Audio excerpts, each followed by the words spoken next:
Jukwaa letu tulilianzisha mwaka 2020 na tangu mwaka 2020 tumetembea katika malengo makuu manne. Lengo la kwanza ni network, kufahamiana, kubadilishana uzoefu, lakini na kujifunza miongoni mwetu kwa wale ambao tayari walishatangulia na wakafanikiwa kwa namna moja ama nyingine kwa hatua ambazo wamezipiga kwenye sekta yetu ya ushirika wa akiba na mikopo.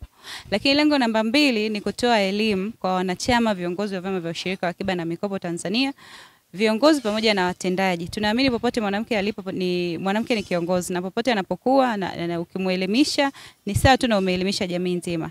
Lakini namba 3 ilikuwa ni kujali jamii. Utaona kila tunapoenda kwenye mkoa kufanya maadhimisho ya jukwaa la wanawake, lazima tuguse jamii inayomgusa mwanamke moja kwa moja. Na tumefanya hivi kwa mikoa ya Morogoro, tumefanya Arusha, tumefanya Mwanza, tumefanya Tabora. Kote tunapoenda sisi lazima tuguse jamii, kwa sababu tunaamini mwanamke ndio jamii, mwanamke ni mlezi, mwanamke ni mama. Kwa hiyo tunafanya yote haya kuhakikisha kwamba jamii tunaitendea alama ambayo itakuwa na mchango na ya kukumbukwa kwa sisi kufanya maadhimisho katika mkoa ule.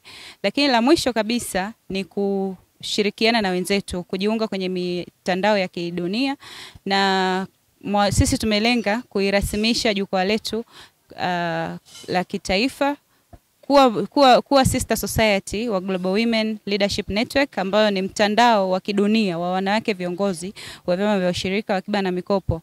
Na sisi tunatarajia tuwe pia katika ile structure ya kidunia ya kiuongozi katika masuala ya wanawake, kwa sababu kuna fursa nyingi ambazo zinamlenga huyu mwanamke, ni mahususi kwa ajili ya mwanamke.